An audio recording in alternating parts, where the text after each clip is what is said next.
क्या क्वेश्चन है, आज आप पढ़ो। साइकोलॉजी कहती है कि जो जैसा आपके साथ व्यवहार करता है वैसा ही व्यवहार अगर आप उसके साथ नहीं करोगे तो वो आपका पीछा नहीं छोड़ेगा। प्रकृति पे छोड़कर सब्र कर लेना कितना सही है।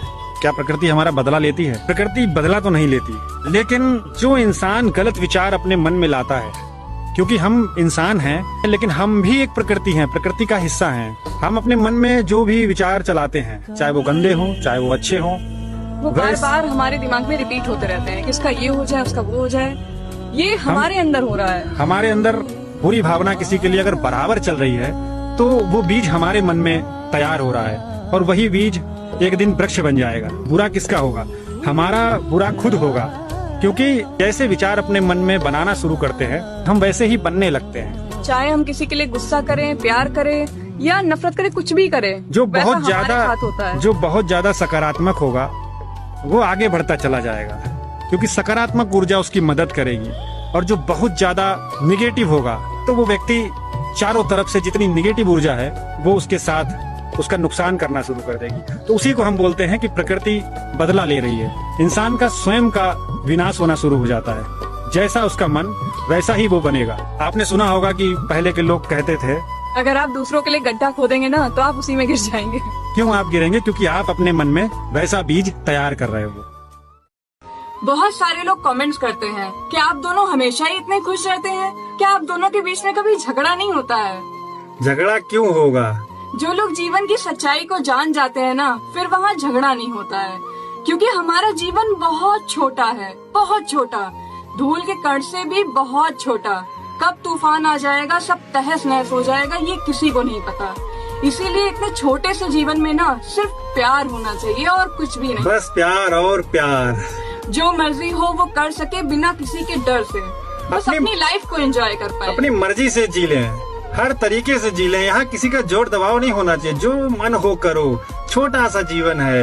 इन रिश्तों का और दोस्तों का इस जीवन में कोई मतलब नहीं है। देखो, लड़ाई झगड़ा वहाँ किया जाता है जहाँ परमानेंट ठिकाना हो, जहाँ हमारी संपत्ति हो, हमें पता हो कि अब हमें यहाँ ताउम्र रहना है, कभी जाना ही नहीं है, तो वहाँ झगड़ा किया जाए तो ठीक है।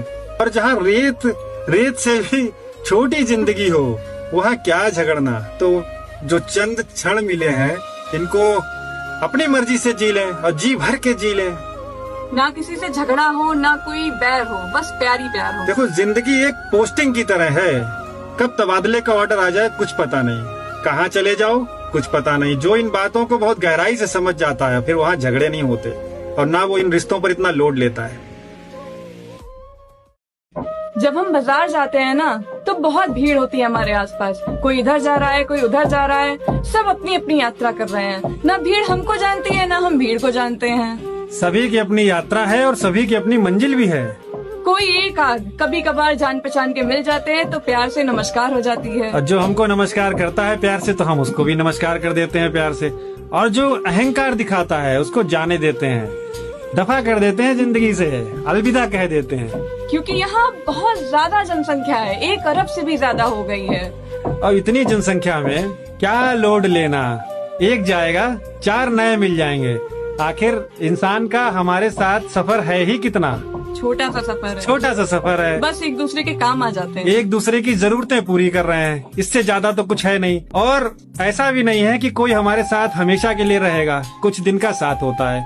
तो जब लाइफ हमारी है, हर चीज हमारी है, तो चॉइस भी हमारी होनी चाहिए। क्यों लोड लिया जाए? सब अपने हिसाब से करना है। जो अच्छा लगेगा वो करेंगे, जो खराब लगेगा उसको जाने देंगे। अपनी मम्मी और दादी को जब देखते हैं ना तो ऐसा लगता है कि वो भी अपनी उम्र में कितनी खूबसूरत लगती होंगी।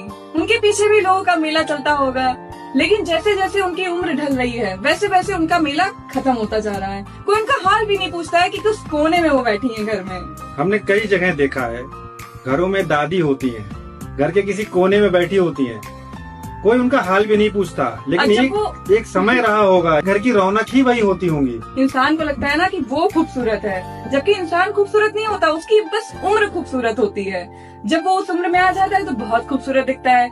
जैसे जैसे उम्र ढलती रहती है वैसे वैसे ही खूबसूरती भी चली जाती है। और लोग ऐसे जी रहे हैं कि आगे सब कुछ परमानेंट यहाँ है, बस ऐसे ही रहेंगे हम। उन्हें लगता है कि अभी क्या है, आगे कर लेंगे।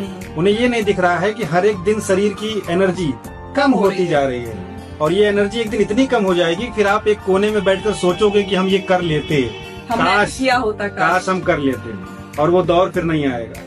इसलिए हमारा तो ये सोचना रहता है कि हर दिन को जियो, हर पल को जियो, और तब तक जियो जब तक खुद में कतई संतुष्ट ना हो जाओ कि हाँ हमने सब कुछ कर लिया अपनी लाइफ। बिल्कुल, जिंदगी एक छत्ते की तरह है, जब तक शहद रहेगा लोग चिपके रहेंगे, रौनक बनी रहेगी। जैसे ही शहद जाएगा पूरी रौनक ही चली जाएगी, मधुमक्खियां चली जाएंगी, रौनक ही खत्म हो जाएगी, दूसरे छत्ते की तलाश में चली जाएंगी।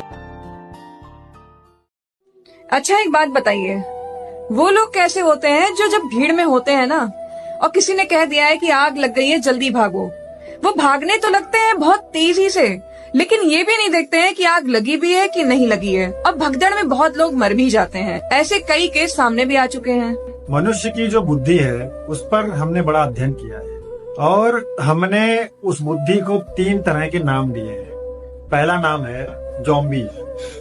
ये वो लोग होते हैं जो बिल्कुल ही अनकॉन्शियस होते हैं, इनमें सोचने की बिल्कुल भी क्षमता नहीं होती है, निर्णय भी नहीं ले सकते, इनमें गहराई बिल्कुल नहीं होती, ये किसी बात को तुरंत निर्णय ले लेते हैं। जैसे कोई हादसा हुआ और एकदम लोग भाग खड़े, ये देखते भी नहीं है कि नीचे कौन पड़ा है, ये उसके ऊपर से भी गुजर जाएंगे, बस ये दूसरों की बातों पर चलते हैं। दूसरे होते हैं जिसको हमने नाम दिया है ड्रीमर, जो सपने बहुत देखते हैं, जिनमें इच्छाएं बहुत हैं, कल्पनाओं में जीते हैं।